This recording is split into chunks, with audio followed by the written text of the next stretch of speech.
The Egyptian myth of tarot, unveiling the truth behind the cards.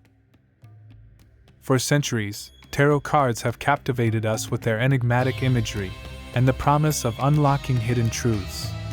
We seek guidance, answers, and a glimpse into the future within their symbolic language. But how much of what we believe about the tarot is based on fact, and how much is rooted in myth? One of the most enduring and pervasive myths surrounding the tarot is its supposed origin in ancient Egypt. This idea paints a picture of a sacred knowledge, passed down through millennia, encoded within the cards. But is there any historical basis for this claim, or is it simply a product of mystical speculation? To understand the Egyptian myth of tarot, we must turn to the 18th century and the figure of Jean-Baptiste Alliette, better known as Attila. Attila was a French occultist who played a pivotal role in shaping the modern understanding of tarot. He was not just a reader of cards, but a self-proclaimed expert on their ancient origins. Attila popularized the idea that the tarot was derived from the legendary Book of Thoth, an ancient Egyptian text attributed to the god of wisdom and writing, Thoth. This book, according to Attila, contained the secrets of the universe, encoded in symbolic form. He claimed the tarot was a direct descendant of this lost knowledge. However, it's crucial to understand that there is no historical evidence to support Attila's claim. The Book of Thoth remains a legendary text, its existence unproven. Attila's assertions were based on his own interpretations and speculations, not on verifiable historical facts. Despite the lack of evidence, Attila's influence on the tarot is undeniable.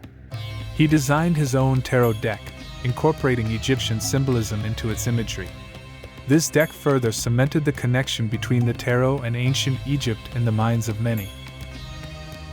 Attila claimed that his deck was the key to deciphering the secrets of the Book of Thoth.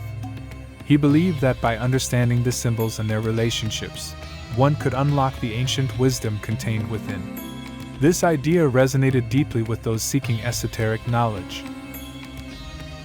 The presence of pyramids, sphinxes, and figures reminiscent of Egyptian deities, like the High Priestess, in many tarot decks reinforced this perceived connection. These symbols evoked a sense of ancient mystery and power, further fueling the myth of Egyptian origins. Let's examine the High Priestess card as a prime example of Egyptian-influenced imagery in the tarot. In the Rider-Waite-Smith deck, she sits between two pillars, veiled and serene, a scroll in her lap. Her presence evokes a sense of mystery and hidden knowledge. Compare this image to a photograph of the Temple of Karnak in Egypt. The imposing pillars, the sense of ancient grandeur, and the suggestion of hidden chambers all resonate with the symbolism of the High Priestess card. But is this a direct link, or a more nuanced influence? While the High Priestess card certainly evokes Egyptian imagery, its symbolism is more closely tied to Neoplatonic philosophy and the Kabbalah. These were influential currents in the occult circles of Attila's time. The divine feminine, veiled secrets, and the pursuit of knowledge are all themes that resonate with these traditions. Pyramids and sphinxes are undeniably iconic symbols of ancient Egypt. They evoke a sense of mystery, power, and hidden knowledge. Their inclusion in tarot imagery is a powerful way to tap into these associations. Consider the Wheel of Fortune card. It often depicts various figures ascending and descending around a central wheel. The imagery suggests cycles of fate and the unpredictable nature of life. Now, compare this to a photograph of a hieroglyphic inscription from an Egyptian tomb. While the inscription may depict a different narrative, the sense of ancient wisdom and the cyclical nature of life are palpable.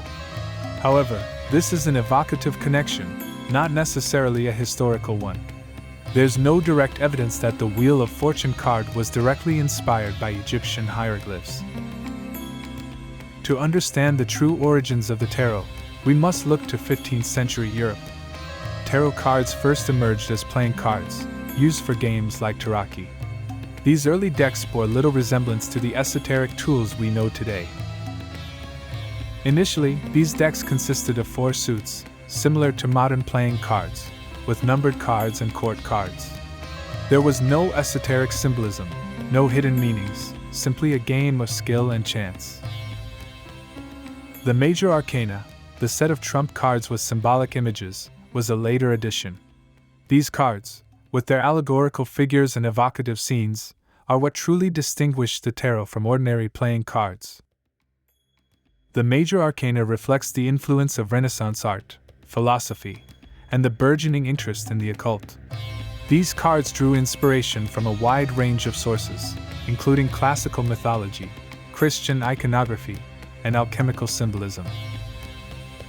The borrowing of Egyptian symbolism in tarot imagery is undeniable. The pyramids, sphinxes, and figures reminiscent of Egyptian deities all contribute to the card's mystique. However, the claim of a direct lineage to the Book of Thoth is a mystical fiction. Attila's influence was based on speculation and a desire to imbue the tarot with an ancient and authoritative source. He sought to elevate the cards from mere playing tools to vessels of profound wisdom. The true origins of the tarot lie in the history of playing cards and the evolving landscape of European esoteric thought. The symbolism of the Major Arcana reflects the intellectual and artistic currents of the Renaissance and the growing interest in occult traditions. While the Egyptian myth of tarot may be appealing, it's important to separate mystical fiction from historical fact.